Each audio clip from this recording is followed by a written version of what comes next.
Video like जरूर कर लीजिए और ऐसे वीडियो लगातार फ्री में पाने के लिए चैनल को तुरंत सब्सक्राइब कर लीजिए और बेल आइकन को जरूर टैप कर लीजिए ताकि आगे भी सारे वीडियो आपको मिलते रहे। यूट्यूब में फॉलो करते हैं तो प्लीज ये वाला फ्री टेलीग्राम चैनल जरूर ज्वाइन कर लीजिएगा। सारे नोटिफिकेशन, सारे अपडेट यहीं पे आते हैं, ध्यान रखिए। Hello everyone, welcome you all to study for civil services. मैं आयुषी मदान स्वागत करती हूँ आप सभी का स्टडी फॉर सिविल सर्विसेज के चैनल में, जिसमें हम सभी लोग जो संडे को यूपीएससी ईपीएफओ का पेपर हुआ था सेकंड शिफ्ट का एपीएफसी का, उसके बारे में डिस्कस करेंगे। हम लोगों ने पहले ही एक वीडियो ईपीएफओ की अपलोड कर दी है, जिसमें ईपीएफओ से जुड़े हुए आपके जितने भी प्रीवियस जो भी इस बार पूछे गए हैं क्वेश्चंस, उनका एनालिसिस हमने किया था। सेम उसी तरीके से एपीएफसी का एनालिसिस भी हम लोग करने जा रहे हैं। एपीएफसी के इस एनालिसिस में, इस पूरे विश्लेषण में आप लोगों ने एक बात ये जरूर देखी होगी कि इस बार यूपीएससी ने अपना लेवल हर चीज में बढ़ा दिया है।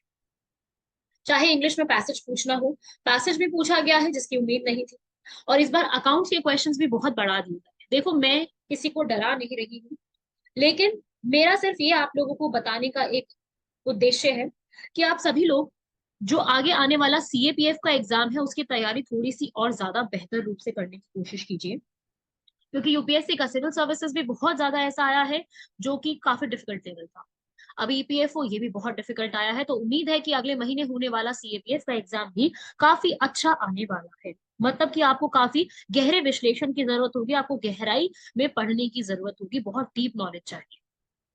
एंशंट हिस्ट्री हो चाहे चाहे मॉडर्न हिस्ट्री हो, वो जो एक थर्रे से सवाल पूछे आते रहे थे वो हटा करके अब थोड़े नए सवालों को इंक्लूड किया जा रहा है। पैटर्न चेंज हो रहा है। तो ये जो पैटर्न चेंज हो रहा है ये हो सकता है यूपीएससी के आने वाले सीएपीएफ, यूपीएससी के आने वाले सीडीएस और एनडीए में भी अभी झलके, क्योंकि सीएपीएफ अगस्त में हो रहा है, सीडीएस और एनडीए सितंबर में। तो ये उम्मीद की जा रही है कि ऐसी चीजें भी देखने को मिलेंगी। तो आप सभी लोगों से ये मेरी एक गुजारिश है और सबको एक ही सजेशन है मेरा कि सभी लोग थोड़ी सी तैयारी को और ज्यादा करें, जितने ज्यादा हो सके टेस्ट सीरीज के क्वेश्चंस लगाएं। ये ना देखें कि ये हिस्ट्री तो नहीं आती है या ये वाला तो कहाँ ही आता है। यूपीएससी है बेटा, कुछ भी आ सकता है। तो सभी लोग अपनी इस तैयारी को जरा थोड़ा जोरों शोरों से करके चलें। चलिए हम लोग स्टार्ट करते हैं हमारे इस पूरे वीडियो को। ये जो फर्स्ट वाला क्वेश्चन है, ये मैं आपको, ये वाली पूरी वीडियो जो है ना, ये मैं आपको सिर्फ आंसर्स ही बताऊंगी। इसमें मेन हम इसकी जस्टिस जो होता है ना, एक्सप्लेनेशन, वो नहीं देखेंगे। वो आपको बाद में जो है, जो टीचर्स होंगे अपने अपने सब्जेक्ट में माहिर, वो सब आपको यहाँ पर बताएंगे। अभी मैं आपको इन सब के जो आंसर्स होने चाहिए उनके बारे में बता रही हूँ कि इसकी मेरी तरफ से ये आंसर्स होने चाहिए। इसमें ऊपर नीचे एक दो हो सकते हैं, ठीक है। बाकी यूपीएससी के आंसर की आने तक हम लोग पूरा वेट भी करेंगे, लेकिन ये आंसर्स के हिसाब से आप अपना खुद का कट ऑफ तैयार कर सकते हैं कि भाई मेरे इतने मार्क्स बन रहे हैं। ठीक है, एक अंदाजा हो जाता है ना कि भाई मेरे इतने मार्क्स बन रहे हैं, आगे अब मैं जो है और इसमें क्या कर सकता हूँ या क्या चीजें, तो उस प्रकार से थोड़ा सा ये आंसर की प्रिपेयर की। ठीक है, तो इसमें सबसे पहला जो है प्रश्न, इंग्लिश के हैं ये सारे प्रश्न। पहले हमेशा जो है पहले इंग्लिश के प्रश्न पूछे जाते हैं। तो इंग्लिश के प्रश्नों में सबसे फर्स्ट क्वेश्चन नंबर जो ये आता है कि जो ऐसे था वो बहुत ही वेल बैडली रिसर्च था और उसमें प्लेटिट्यूड्स और जनरलाइजेशन थी। ठीक है, जो भी ऐसे आया था वो बहुत ही अच्छे से रिसर्च नहीं किया गया था। जनरलाइजेशन का मतलब क्या होता है, जनरल स्टेटमेंट एक बना दी जाती है। जैसे कि यूपीएससी के एग्जाम तो आते ही डिफिकल्ट है, एक जनरल स्टेटमेंट हो गई। तो जनरलाइजेशन और प्लेटिट्यूड से भरा हुआ। प्लेटिट्यूड्स क्या होते हैं, जो कि आमतौर पर इस्तेमाल किए जाने अनओरिजिनल आइडियाज। तो आंसर क्या हो जाएगा इसका, सी। ठीक है भाई, तो आपको बताने थे कि इससे जुड़ा हुआ कौन सा है। सेकंड, सेकंड वाला कह रहे the judgement of beauty is based upon the human capacity for disinterested pleasure in the natural world. तो डिसइंटरेस्टेड वर्ड का आपको बताना है क्या होना चाहिए। तो देखिए, डिसइंटरेस्टेड का मतलब free for all self interest होगा, क्योंकि बाकी ऑप्शन इसमें बनते ही नहीं है। Not caring for something, extremely focused, ये तो बन नहीं सकता। ज्यादा से ज्यादा इसमें जो है ऑप्शन को क्लोजली अगर हम ऑब्जर्व करें तो थोड़ा सा यहाँ पर free for all self interest हो सकता है। अगला प्रश्न है यहाँ पर, the 100-year-old college building was now in a derelict state. Derelict का मतलब क्या होता है, डेरेलिक्ट का सीधा अर्थ होता है कि वो बहुत ही बुरी और तबाही वाली स्टेज में है। तो अभी जो 100 साल पुरानी कॉलेज की बिल्डिंग है वो अभी डेरेलिक्ट स्टेज में है। दैट मीन्स उसको बहुत ज्यादा निग्लेक्ट किया गया है और वो ब्रोकन डाउन। ब्रोकन डाउन का मतलब कि भाई इसमें जो अभी इसकी सिचुएशन है कुछ अच्छी सी नहीं है, खास सिचुएशन नहीं बची। तो डेरेलिक्ट का क्या आंसर हो जाएगा, इसमें आंसर हो जाएगा सी। मैंने मार्क किए हुए आंसर। अगला ही ऐसे ही है, माई serendipitous encounter with man on the bus was to have a profound impact on my life. Serendipity का मतलब होता है कि आपने कुछ अच्छा देखा है। ठीक है, वैसे तो देखो अगर हम यहाँ पे क्वेश्चन में देखें कि ये मेरा जो है किसी एक पर्सन से मेरा एनकाउंटर हुआ बस में, उसकी वजह से मेरी लाइफ में काफी चेंजेस है, तो ये तो अच्छे पॉजिटिव इम्पैक्ट की बात हो रही है सेरेंडिपिटस का मतलब। तो सेरेंडिपिटी का मीनिंग होता है finding something good without looking for it, जो कि आप एकदम से सोच नहीं रहे होते लेकिन आप वो चीज हासिल कर लेते हो या आपको मिल जाता है। ठीक है, तो something valuable you have found, you are fortunate enough. So answer इसमें क्या हो जाएगा, हिस्टोरिकल सिग्निफिकेंस कुछ नहीं होगा, सडन एंड एब्रप्ट भी नहीं होगा, चांस इवेंट भी नहीं, फॉर्चुनेट, ये आंसर हो जाएगा। फिफ्थ क्वेश्चन है, notwithstanding our victory today must be avoid a feeling complacency. Complacency का मतलब होता है स्मग एंड सेल्फ सेटिस्फाइड, जो अपने आप से जो है वो खुश है। कॉम्प्लेसेंसी, ठीक है, ये आप लोगों ने स्मग की ही फीलिंग इसको हम कहते हैं, जो अपने आप में आत्म संतोष है। ठीक है, उसे हम कहते हैं स्मगनेस, सेल्फ सेटिस्फाइड। ऐसे ही आपको नेक्स्ट यहाँ पर ये फ्रेज दिए होंगे, उन फ्रेज से आपको वर्ड जो इनसे मिलते जुलते हैं वो आपने मैच करने। जैसे कि फर्स्ट है, her poetry not only succeeds in brilliantly capturing the beauty of nature but also carries the power to suggest that which is too great and beautiful to be expressed in words. Beautiful to be expressed in words का मतलब होता है इनफैलिबल, ineffable. Ineffable का मतलब यही होता है, इसका मीनिंग ही एक्चुअली में ये होता है जिसको आप शब्दों में बयान नहीं कर सकते। इतना सुंदर है कि आप शब्दों में उसका वर्णन करना कठिन हो जाता है, जिसे कहते हैं अवर्णनीय, अकथनीय। सेम उसे ही इनएफेबल का मीनिंग होता है। टैंजिबल, इनटैंजिबल तो जिसको आप टच नहीं कर सकते, फिजिकली नहीं है। प्रोस्क्रॉब्ड, अननोन, इसका कोई यहाँ पर मीनिंग नहीं है। सेवन क्वेश्चन यहाँ पे कह रहा है, the government policies were aimed at relieving the distress of the homeless, the unemployed and the poverty stricken. Poverty stricken का मतलब जो कि गरीबी की जिनको मार पड़ी है या फिर जो गरीब है। तो यहाँ पर इनडिजेंट जो होता है उसका मतलब होता है बहुत ही पुअर, नीडी। ठीक है, तो यहाँ पर इसका आंसर वैसे नीडी भी हो सकता है। पॉवर्टी स्ट्रिगन के लिए हम एक बेटर वर्ड अगर यूज करना चाहते हैं तो इनडिजेंट हो सकता है। बिल्कुल आपसे यहाँ पर पूछ रहा है क्लोज वर्ड, तो indigent can be the new word for that. Next question, the organizers refused to allow him to speak at the function since he was known to make speeches that tended to provoke and ignite passions. That means वो ऐसे भाषण देता है जो कि थोड़े भड़काऊ हो सकते हैं, लोगों में उत्सुकता पैदा कर सकते हैं। तो ऐसी स्पीचेस को हम क्या कहते हैं, इंसेंडियरी स्पीचेस, जो कि लोगों में एक अलग सी भावना को जगा सकता है। इसीलिए ऑर्गेनाइजर्स ने उनको स्पीच करने से मना कर दिया। तो यहाँ पर incendiary speeches can be the correct answer. Next, she was criticized for her views that were often restricted to small local issues and ignored matters of public importance. Small local issues में अगर कोई चीज जो है उन्होंने करी है, तो small local issues के लिए जो यूनिलैटरल है, यूनिलैटरल का मतलब होता है एक ही डायरेक्शन में जाना, इलिबरल मतलब फ्रीडम की बात करना, लिमिटेड तो यही हो गया। लेकिन एक जो वर्ड होता है पैरोकियल, ये वर्ड का मतलब होता है, ये पॉलिटिकली लैंग्वेज में यूज किया जाता है। ये ना पैरोकियल पॉलिटिकल कल्चर वर्ड होता है जो कि हम यूज करते हैं, जिसका मतलब होता है कि सिर्फ लोकल एरियाज के अंदर इशू रखना, अपने आप की जो आपकी राजनीति है वो सिर्फ लोकल एरिया तक लिमिटेड रहेगी, उससे बाहर नहीं जाती, उसे कहते हैं पैरोकियल। ये एक पॉलिटिकल साइंस में यूज किया जाने वाला वर्ड है। Next, when profits begin dropping steeply of all a sudden, he realized that he ought to wind up his business soon. जब उसके प्रॉफिट बहुत ज्यादा नीचे गिरने लग गए सडन, उसे कहते हैं ड्रामेटिकली रिड्यूसिंग। ड्रामेटिकली का मतलब होता है यहाँ पर कि वो रिड्यूस हो रहे हैं, तो यहाँ पर उसको पता चला कि उसको अपना बिजनेस यहाँ पर वाइंड अप करना। अब आ गए हैं भाई PQRS वाला क्वेश्चन, जिसमें आपको ये सबको एक अरेंज करके एक सिंगल सेंटेंस के रूप में फ्रेम करना है। Before the judge, given that he was clearly innocent, was incomprehensible his decision to plead guilty. तो सबसे पहले यहाँ पर given that he was clearly innocent, his decision to plead guilty before the judge was incomprehensible. ठीक है, तो ये वाली स्टेटमेंट हो जाएगी, इसका आंसर हो जाएगा सी। ये इजी क्वेश्चन था। When your stated principles it is difficult are at odds with your ground realities to practice what you preach. इसमें क्या होता है, it is difficult to practice what you preach when your stated principles are at odds with your ground realities. मतलब कि बहुत difficult होता है जो आप सोच रखते हो वो कर पाना, क्यों, क्योंकि आपको पता है कि जो ग्राउंड की रियलिटी है और आपकी सोच मेल नहीं खा रही। Next question, people in dire need. It is a universally acknowledged that for assistance reach out to their friends and family. इसमें आप क्या बताएंगे कि it is a universally acknowledged that people in dire need for assistance reach out to their family and friends. तो ये इसका answer हो जाएगा, और कोई इसमें ऑप्शन नहीं बनता, आप मैच करोगे तो. His vengeful by the expression of his face and diabolical nature was clearly revealed. तो इसका आंसर हो जाएगा his vengeful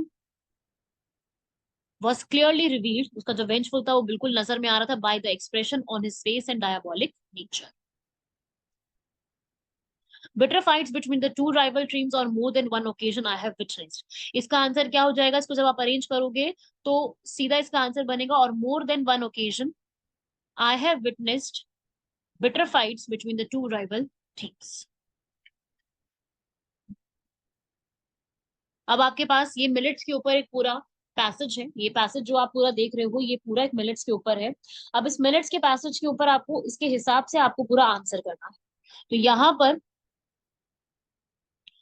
पर ये है agro ecological region of the eastern Ghats का मीनिंग क्या होता है? वो मीनिंग होता है सस्टेनेबल फार्मिंग, जो कि नेचर के साथ मिलकर काम कर सकते हैं, उसे हम कहते हैं. तो ये भी एक आपको याद रखना है इसके अंदर. ये भी आपसे सीधा पूछा जा सकता है, मतलब इस तरीके के सवाल. अगला वाला भाई 17 में rapid decline in minor millet cultivation. क्यों? क्योंकि लोग जो है प्रॉफिटेबल क्रॉप्स की तरफ शिफ्ट हुए थे. और आपको पूरा पैसेज देखकर ही आंसर करना है, इसमें कुछ अलग नहीं है. लेकिन ये जो मैं बता रही हूँ तरीका, मतलब ऐसे ही याद रखना है आपको कि ये वाले जो आपने यूज करने हैं अपना खुद का माइंड इसके अंदर. तो प्रॉफिटेबल क्रॉप्स की तरफ, जैसे कि कैश क्रॉप्स होती है, वहां की तरफ शिफ्ट होने की वजह से जो मिलेट कल्टीवेशन होता है वो बहुत ही ज्यादा ड्रॉप हो गया है. उसके बाद नेक्स्ट यहाँ पे देखेंगे tiny share of grain was processed into value added products. जो ग्रेन का शेयर होता है उसे वैल्यू एडेड प्रोडक्ट्स में शिफ्ट किया जाता है. इसका मतलब क्या है?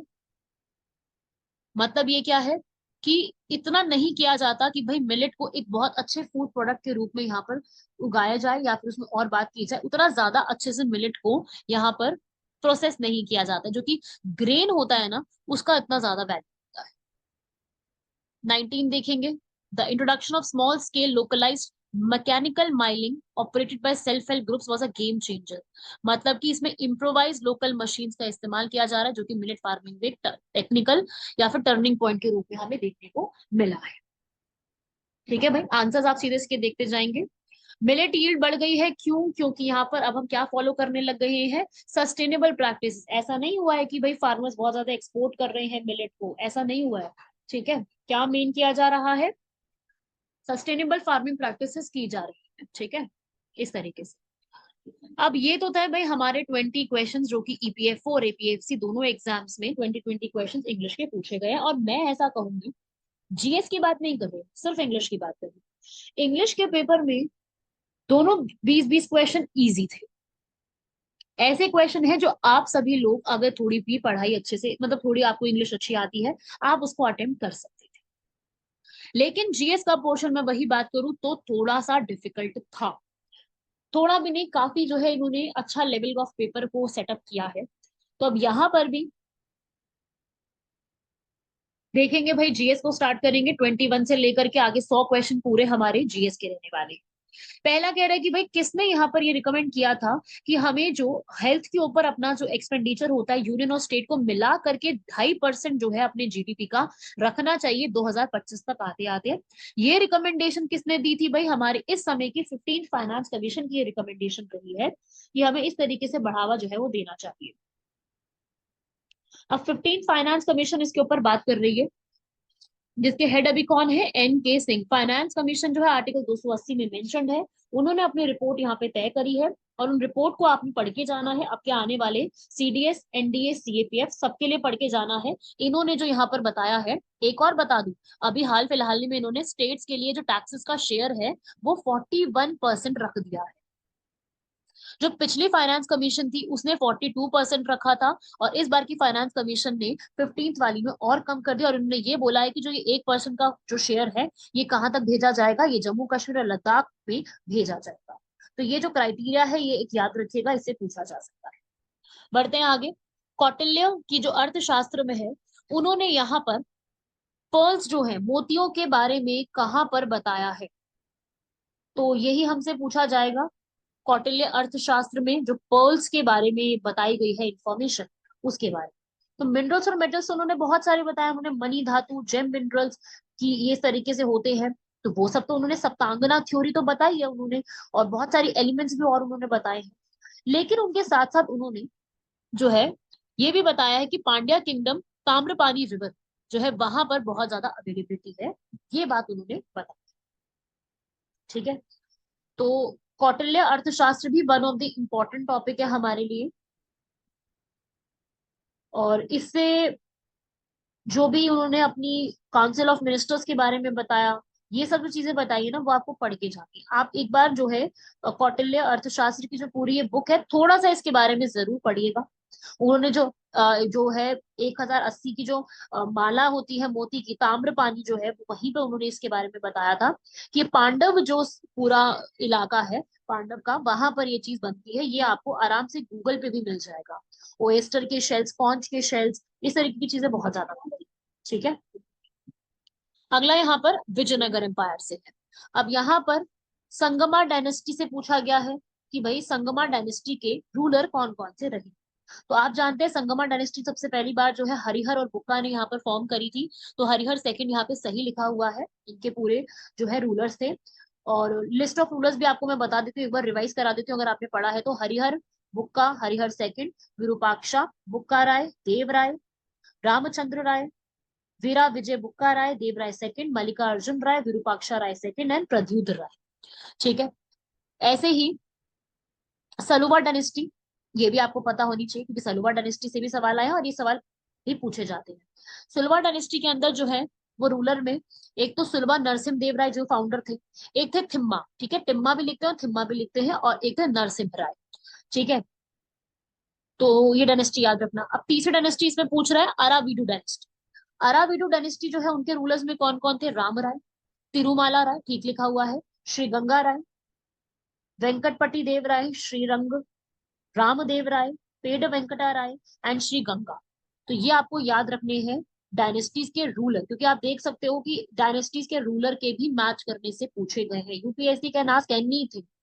वही अगर मैं बात करूं तुलवा डायनेस्टी में, गुंडा नहीं थे। तुलवा डायनेस्टी में तुलवा नरसिंह नायका, वीर नरसिम्हा राय, कृष्ण देव राय, अच्युत्य देव राय, वेंकट और सदाशिव राय, ये पर्सन थे। गुंडा इसमें नहीं थे, तो वही पूछा है, आंसर हो जाएगा डी। समझ रहे हो भाई सवाल कैसे बन रहे हैं आजकल। अगला वेंगी। अब ये वेंगी जो है ना, ये बहुत ही कम न्यूज में रहती है। ठीक है, वेंगी जो कि चालुक्य की कैपिटल्स थी, ये आज के समय में कहाँ पे, ईस्टर्न चालुक्य का पार्ट हुआ करती थी। ये आज के समय के पेड़ा वेंगी में, ठीक है, पेड़ा वेंगी कह सकते हैं, तामिल चोला के रीजन में। वेंगी याद रखिएगा।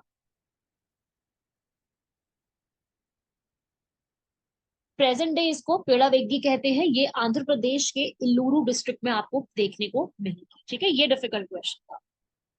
अगला, पाला डायनेस्टी के पहले इलेक्टेड किंग जो कि कामरूप से सिलेक्ट हुए थे वो थे धर्मपाल, सॉरी ब्रह्मपाल।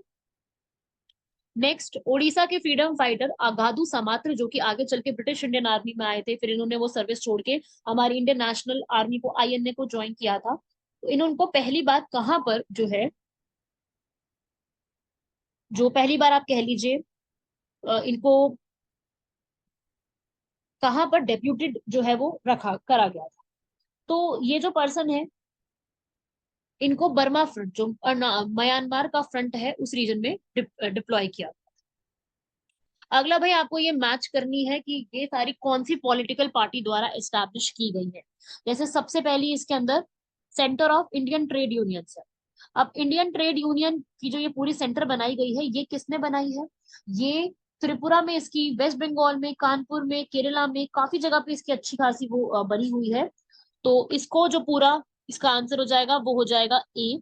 ये जो है वो मार्क्सिस्ट पार्टी द्वारा बनाई गई है, और ये वाली जो है कांग्रेस द्वारा, INTUC सुना ही होगा, भारतीय मजदूर संघ, भारतीय जनता पार्टी द्वारा, और all India trade union Congress जो है वो CPI द्वारा बनाई गई। तो आंसर इसका हो जाएगा ए। अगला भाई एक्सपर्ट्स कमिटी। एक्सपर्ट कमिटी जो है वो कौन से पॉइंट में आपको देखने को मिलेगी? एक्सपर्ट कमिटी ये एक एक्ट है, बिल्डिंग कंस्ट्रक्शन वर्कर एक्ट। उस वाले एक्ट में आपको देखने को मिलेगी, अगर आपने ये वाला एक्ट के बारे में पढ़ा है जो ये बेयर एक्ट होता है उसमें आपको देखने को मिलेगी। आंसर हो जाएगा इसका सी। अगला सवाल यहाँ पे कह रहा है कि फैक्ट्रीज एक्ट ऑफ 1848, देखो आप में से जो भी स्टूडेंट यहाँ पे ये तैयारी करा होगा उसने फैक्ट्रीज एक्ट को तो बहुत अच्छे से पूरा रट डाला होगा। तो फैक्ट्रीज एक्ट जो 1948 वाला था, इसके थर्ड शेड्यूल में सबसे ज्यादा जो बात की गई है वो नोटिफाइबल डिजीजेस की, भाई फैक्ट्रीज में क्या क्या डिजीजेस हो सकते हैं, जैसे कि लेड से पॉइजनिंग हो सकती है, मरकरी से हो सकती है, arsenic, manganese, lead tetra ethyl, इन सब के बारे में बात की गई है। तो इसका आंसर हो जाएगा सी। ऐसे ही माइंस एक्ट में ये बोला गया है कि अगर किसी भी माइंस एक्ट में स्पेशल ऑफिसर है जिसको उस पूरे माइन की पूरी मॉनिटरिंग करनी और सारा कुछ चेक करना है, तो वो मैनेजर को कितने दिनों का नोटिस देगा चेक करने से पहले? तो वो वही नोटिस दिया जाएगा 3 दिन का। आप देख सकते हैं यूपीएससी इस प्रकार के सवाल भी पूछ रही है जिसमें इस तरीके की चीजें भी आ सकती हैं। तो कितने दिन का नोटिस होता है? 3 दिन। ऐसे ही अगला, पेमेंट ऑफ वेजेस एक्ट 1936, जिसमें अगर किसी भी एम्प्लॉयर को यहाँ पर रजिस्टर और रिकॉर्ड्स मेंटेन करने हैं तो वो कितने सालों की पूरी लास्ट एंट्री होनी चाहिए? 3 साल की। ठीक है भाई। अगला क्वेश्चन हमारा मैथ्स से जुड़ा हुआ है, ठीक है। तो इसका जो आंसर है वो मैं आपको यहाँ पे बताऊंगी, क्योंकि मैथ्स का जो क्वेश्चन है ये पूरा मैथ्स का सॉल्यूशन आपको मैथ्स के जो फैकल्टी होंगे वो पूरा करवाएंगे। मैं आपको इसका यहाँ पे सॉल्यूशन बता देती हूँ इस पूरे के लिए। तो इसका आंसर रहेगा 3। यहाँ पे ये जो पूरी इंफॉर्मेशन है 3 इसका आंसर हो जाए। ऐसे ही अब आपसे अगला भी मैथ्स का क्वांट्स का क्वेश्चन आ रहा है जिसमें रेडियस पूछ रहा है that passes through the points. ये पॉइंट्स आपके सामने दिए गए हैं, इन पॉइंट से पास होता है, तो उसमें कौन सा आंसर हो जाएगा? √13/2। ऐसे ही नेक्स्ट क्वेश्चन यहाँ पे देखेंगे। नेक्स्ट क्वेश्चन में यहाँ पर एक्स एंड वाई वेरिएबल्स दिए गए हैं, आपको x y plus x plus y even value बतानी है, दैट इज आंसर 1/5 हो जाएगा इसका।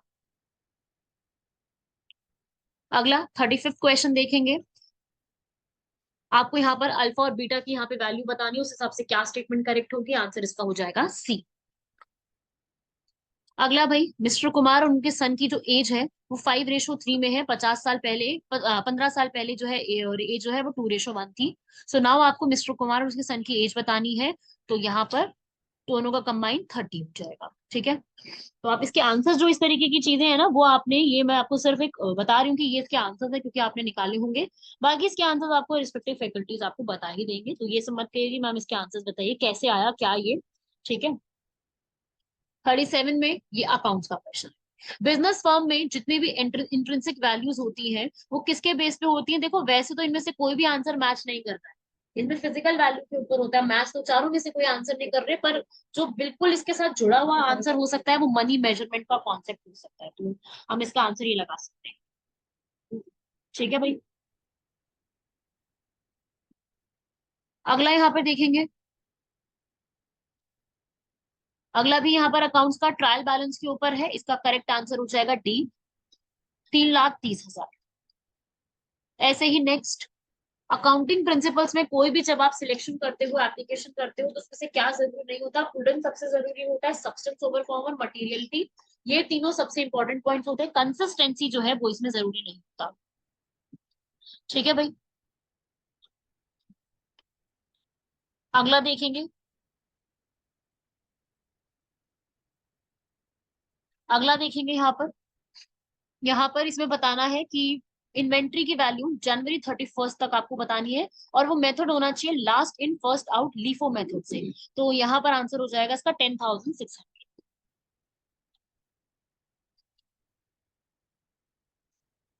अगला सवाल देखेंगे यहाँ पर। अगला सवाल है यहाँ पर आर्टिकल 43। ये तो बहुत इजी क्वेश्चन है। आर्टिकल 43 जो है उसके बारे में आपको बताना है। आर्टिकल 43 जो है यहाँ पर वो किसके बारे में बात करता है? वो कहता है कि हर एक पर्सन को लिविंग वेजेस मिलने चाहिए। आपको अगर आपने पढ़ा है ये पूरा तो आपको पता होगा कि लिविंग वेजेस के ऊपर बात की जाती है। ठीक है ना। तो आर्टिकल 43 सबको इतना वेज मिलना चाहिए कि हर एक की लिविंग जो है वो इतनी इंश्योर की जा सके। अगला भाई 42 देखेंगे। 42 में भी जो है मैथ्स का क्वेश्चन है, पॉइंट्स का क्वेश्चन है, तो इसको आप मैच करोगे जब, तो आपका आंसर क्या बन जाएगा? 43.75 will be the correct answer. ठीक है भाई। बढ़ते हैं हम लोग अगले सवाल की तरफ। 43rd, ये आपका जो है ये डायमीटर्स और थिकनेस के ऊपर बेस्ड है। आंसर इसका 2.25 निकाला गया है। ठीक है, ये सारे हमारी टीम ने पूरे तरीके से आंसर्स को क्रॉस चेक करके बताया है कि क्या इसके आंसर्स हो सकते हैं। तो आप लोग भी, आपने जो जो इसमें आंसर्स मैच करे हैं अपना उस हिसाब से देखिए क्या आपने सही लगाए हैं या नहीं। ठीक है, जो कहीं भी मिस्टेक होगी वो आपको बता दी जाएगी। अब ये पूरा आपको एक जो है चार्ट दिया गया है, उस चार्ट के बेस पे आपको आंसर करने हैं कि कंपनीज जो है उनकी अर्निंग कितनी बढ़ी है। ये डिफिकल्ट क्वेश्चन थोड़ा सा टाइम टेकिंग था, डिफिकल्ट नहीं था पर हाँ टाइम टेकिंग जरूर। 44 का आंसर 3 है। ऐसे आप 45 का आंसर निकालेंगे, मैक्सिमम प्रॉफिट, तो उसमें बाई को मैक्सिमम प्रॉफिट देखा गया है। और उसके बाद 46 में एब्सोल्यूट प्रॉफिट जंप जो निकाला गया वो भी नेक्स्ट बाई के लिए ही बताया गया है।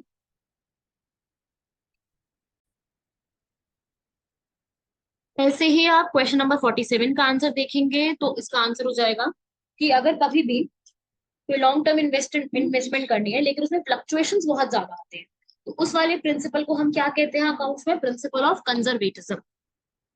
अगला 48, ऐसा ये इनमें से कौन सी चीज है जो हमारे ऑडिट अकाउंट्स में कवर अप नहीं होती है? तो देखो भाई, ऑडिट में इनमें से जो अकाउंट्स के बुक का प्रिपरेशन होता है वो कवर अप नहीं होता है। बाकी सब होता है कि भाई आप पूरा अकाउंट्स का मैनेज करोगे, आप पूरे बॉडी जो भी आपका पर्सन है उसको रिपोर्ट किया जाएगा, जो भी हमारा पर्सन है, ऑथेंटिकेशन ट्रांजैक्शन की वेरिफिकेशन होगी, लेकिन बुक्स प्रिपेयर करना ऑडिटिंग के काम में नहीं आता।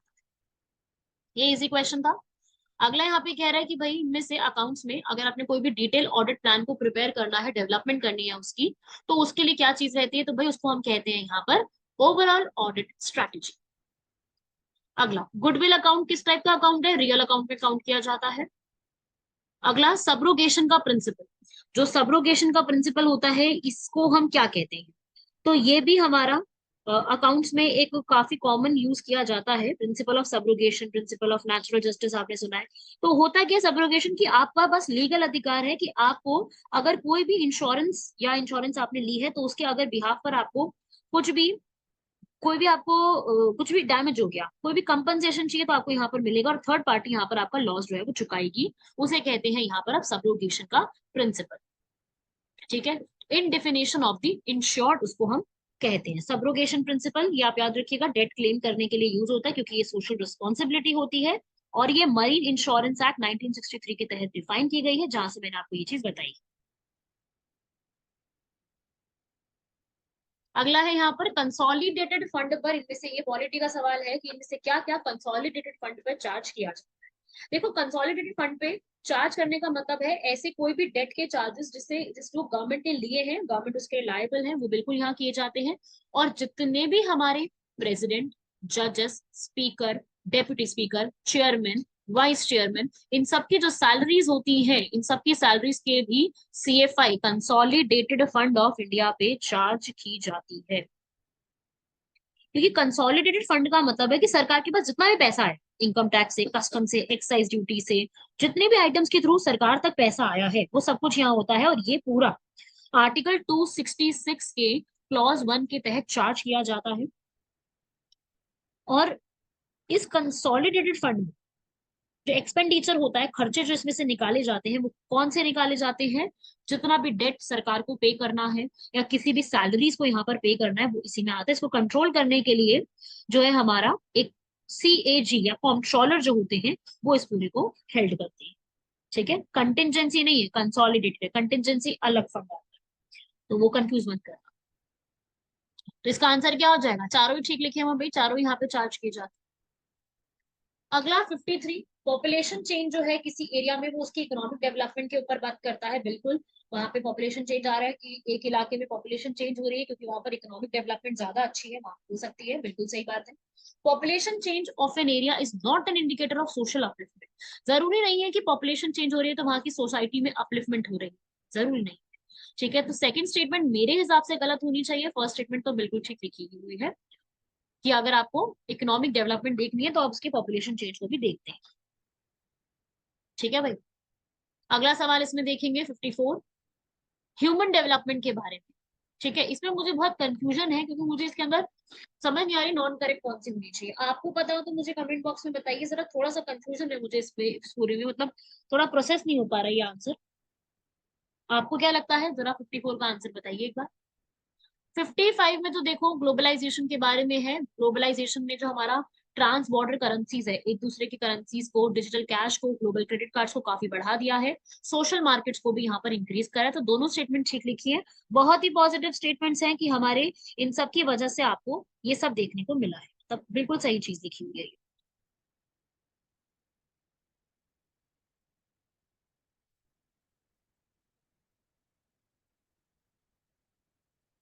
ठीक है भाई, ऐसे ही अगला सवाल देखेंगे।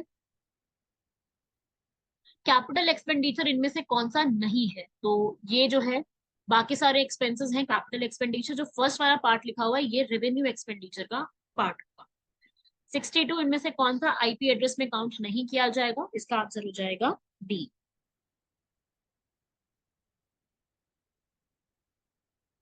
ऐसे ही अगला, मैश टोपोलॉजी में अगर हमारे पास 6 कंप्यूटर्स हैं तो वो कितना यहाँ पर इंटीग्रेट हो सकते हैं? 50। ऐसे ही आपको 473 का ऑक्टल बाइनरी नंबर इक्विवेलेंट बताना है तो ए आंसर हो जाएगा। अगला, अगर आपको एरर स्टेटस बताना है हार्ड डिस्क ड्राइव का, अगर आपको कमांड डालनी है कि आपको हार्ड डिस्क ड्राइव चेक करनी है तो आप CH के DS के करके डालेंगे तो हार्ड डिस्क ड्राइव चेक हो जाएगी। अगला भाई, इनमें से कौन सा रजिस्टर है जिसमें मेमोरी को एक्सेस किया जा सकता है? MAR।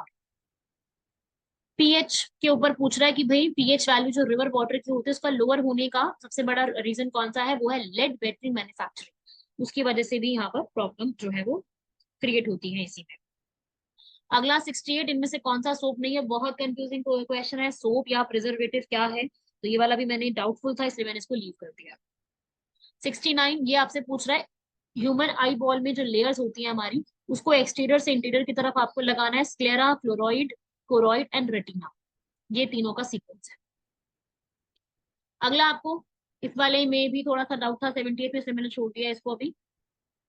71, पिलर लाइक स्ट्रक्चर जो कि बैनियन ट्री पे अपने को देखने को मिलते हैं एरियल ब्रांचेस में, उसे प्रॉप रूट्स कहते हैं। थंगन कमेटी ने इनमें से कौन सी रिकमेंडेशन दी थी? थंगन कमेटी जो है वो पंचायत से जुड़ी हुई कमिटीज हैं, पंचायत से जुड़ी हुई हमारी 6 कमिटीज हैं, आपको 6 की 6 याद रखनी है। याद रखने का मैं तरीका बता देती हूँ आप लोगों को, बैक्स TG की फॉर्म में याद करना, B for Balwant Rai Mehta, A से अशोक मेहता, G से GVK राव से याद करना, S से सिंघवी, वही LM सिंघवी वाले, T से थंगन और G से लास्ट गडगिल।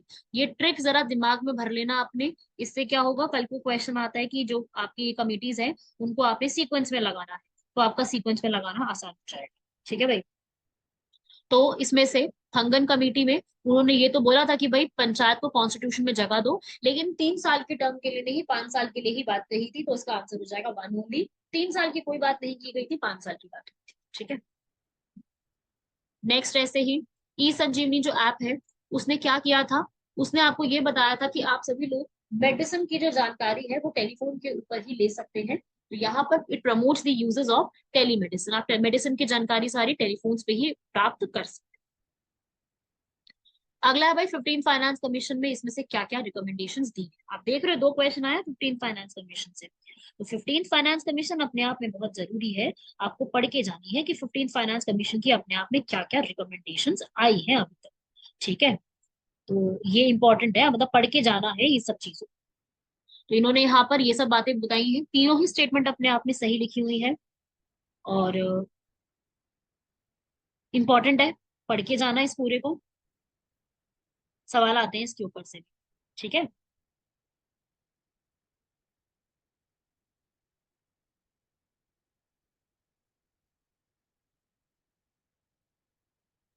अगला यहाँ पर ये तीनों ही ठीक है, आपने रीड कर लिया ना सब लोगों ने? चलो आगे देखेंगे अब वही, अब फिर देखो स्टेट फाइनेंस कमीशन पे आ गया सब। स्टेट फाइनेंस कमीशन ने यहाँ पर फाइनेंशियल पोजीशन भी बताती है, थोड़ा डाउटफुल लग रहा था लेकिन फाइनेंशियल पोजीशन ये रिव्यू करती रहती है, और बाकी ये डिस्ट्रीब्यूशन तो रिव्यू करती ही है, रूरल और अर्बन लोगों, तो ये तो सही लिखा ही हुआ है, फर्स्ट और सेकंड दोनों ठीक है। कैंपा फंड जो है यहाँ पर कौन रेगुलेट करता है?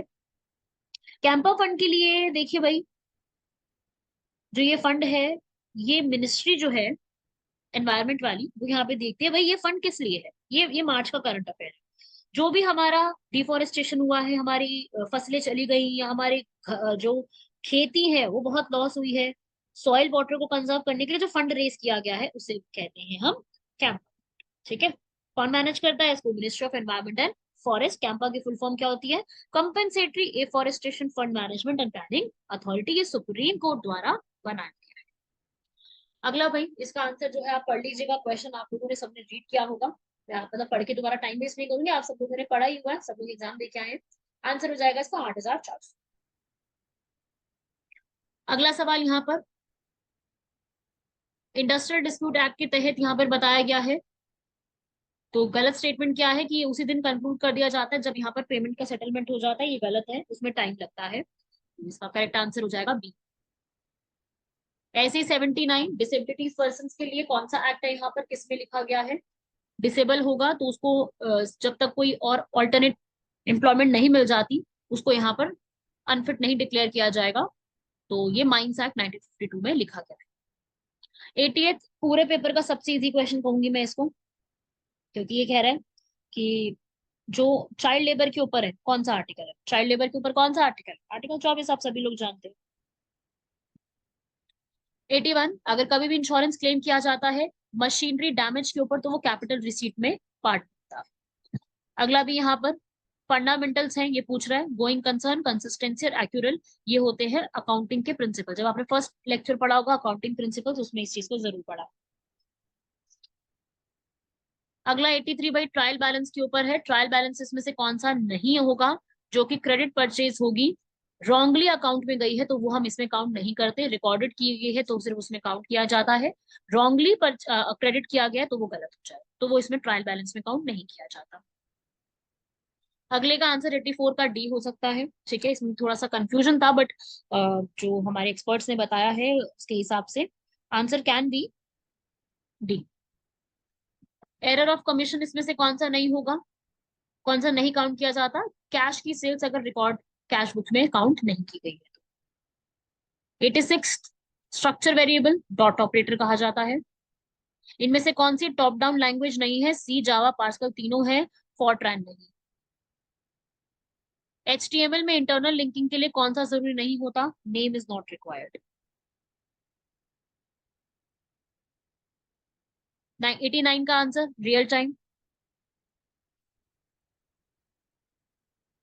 Decimal equivalent hexadecimal number 5A6D का, तो इसका आंसर ए हो सकता है।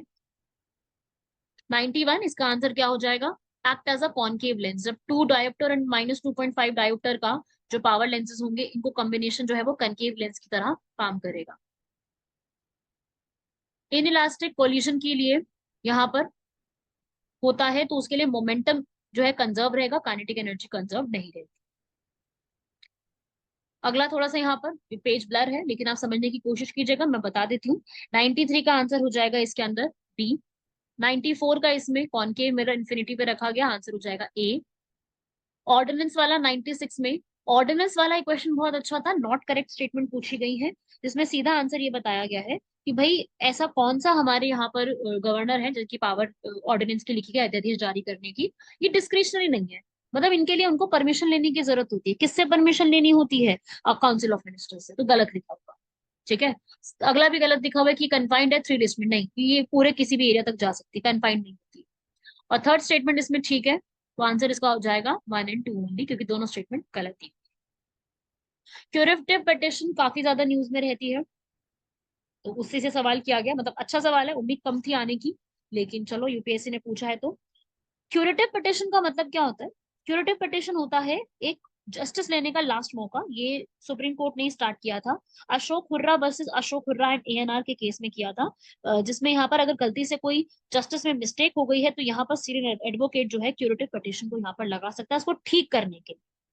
ठीक है, जब तक फाइनल डिटेल भी आ गई है फिर भी। और यहाँ पर जो निर्भया के केसेस हुए थे, उन्होंने क्यूरेटिव पिटिशन लगाई थी, पहले उन्होंने मर्सी पिटिशन लगाई, दया याचिका, फिर रिव्यू पिटिशन और फिर क्यूरेटिव पिटिशन।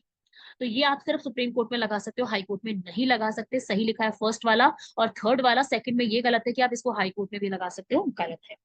इसका यही है कि भाई कोई गलती से किसी को जस्टिस जो है वो गलत जस्टिस ना प्रोवाइड किया जाए। आर्टिकल 137 से इसका कॉन्सेप्ट जो है वो निकल के आया है, और विद इन 30 दिन आपको जजमेंट, अगर आपकी आज दी गई है तो आपको आगे आने वाले 30 दिनों के अंदर अंदर अपनी जजमेंट यहाँ पर क्यूरेटिव पिटिशन लगानी होगी, और ये सिर्फ और सिर्फ जो है यहाँ पर सीनियर एडवोकेट ही फाइल कर सकता है।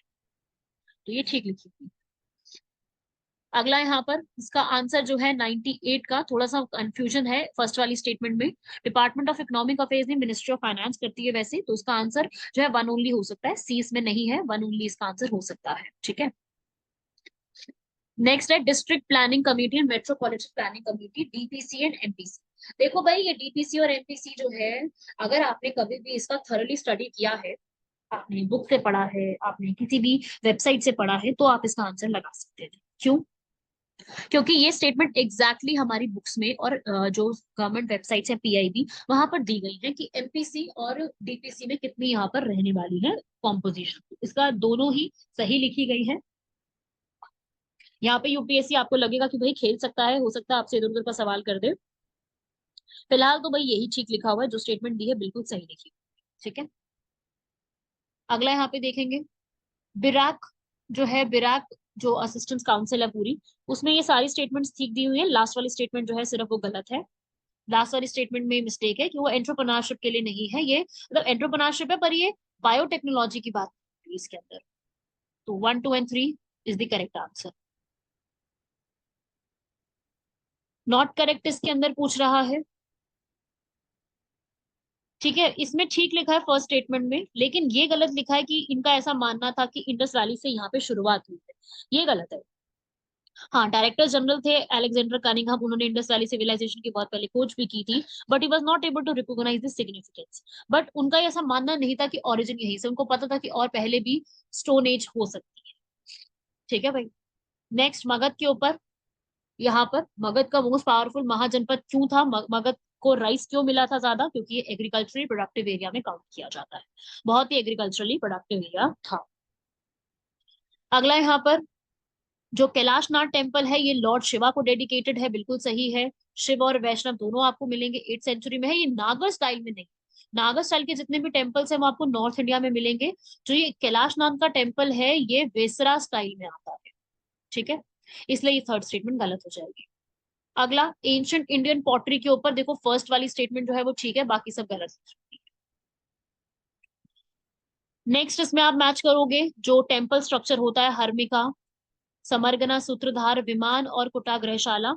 इसमें हर्मिका जो है यहाँ पर गलत मैच्ड है, बाकी सारे यहाँ पर सही मैच्ड है। 108 वाला देखेंगे तो यहाँ पर एम्प्लॉय स्टेट इंश्योरेंस एक्ट 1948 के तहत मेडिकल बोर्ड जो है वो यहाँ पर डिसेबलमेंट को बता सकता है कि किस पर्सन की डिसेबिलिटी किस हद तक है और वो क्या काम करने के योग्य नहीं है। 109 इसका आंसर हमने जब निकाला है तो इसका आंसर अराउंड 21,57,300 आ रहा। ऐसे ही 110 और 107 का आप पढ़ेंगे। 107 वाले का पहले देख लेते हैं, आंसर है 50, और 110 वाले का आंसर आ रहा है 100। ठीक है भाई, ऐसे ही आपको ये अरेंज करना था 111 वाले क्वेश्चन में, इन पांचों ऑर्गेनाइजेशन के ईयर वाइज इनको अरेंज करना था। तो हमने एस्टैब्लिशमेंट ईयर के हिसाब से जो लगाया, तो आंसर बन रहा है इसका ए। अगला 112, आईएलओ ने इनमें से अभी तक कौन सी जो है उसको रेटिफाई नहीं किया है इंडिया ने?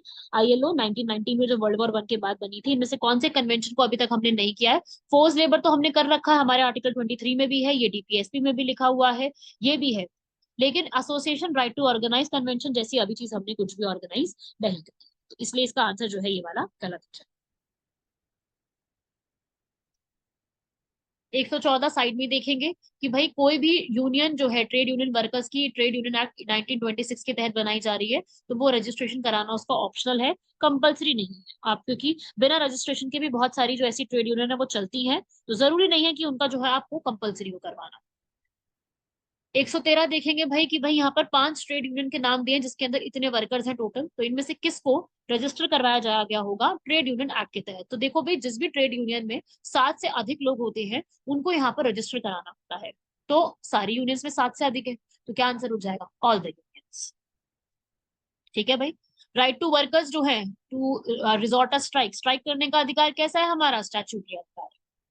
बचे हुए सारे क्वांट्स के क्वेश्चन हैं, तो इसका आंसर आप देख लीजिए। 16 का आंसर नीदर 1 नॉर 2 हो जाएगा, दोनों ही स्टेटमेंट्स हमारी इनफ नहीं है, सही नहीं दी हुई। 117 में हमने आंसर निकाला है, तो इसका आंसर बी हो रहा है। 118 का आंसर जब आप निकालोगे, P Q R S T U V W जब बैठे हैं, तो उस हिसाब से पी और आर के बीच में कितने लोग आ रहे हैं, वो है आंसर 6, डी इसका आंसर हो जाएगा। 119 का ये ट्रिगो का क्वेश्चन है कि भाई एंगल ऑफ एलिवेशन बन रहा है, तो 13.65 इसका आंसर बन जाएगा। और लास्ट 120 वाले का जो है उसमें टोटल स्कोर के ऊपर 10 आ रहा है। ठीक है भाई, तो ये थे आपके पूरे डिस्कशन ओवर दिस टॉपिक, जिसमें आप लोगों का पूरा 120 क्वेश्चन को मैंने डिस्कस किया, इसके आंसर्स बताए हैं। कुछ आंसर्स में थोड़ा सा जो मुझे कंफ्यूजन था वो मैंने यहाँ पे स्किप ही कर दिया, क्योंकि उसमें कंफ्यूजन चल रहा है तो उसको मैं बता नहीं सकती हूँ कि क्या आंसर हो सकता है। सो आप लोग जो है अपना आंसर्स मैच कीजिए। कुछ एक से दो स्टेटमेंट यहाँ पर गलत भी हो सकती है, कुछ आंसर्स इसमें गलत हो सकते हैं।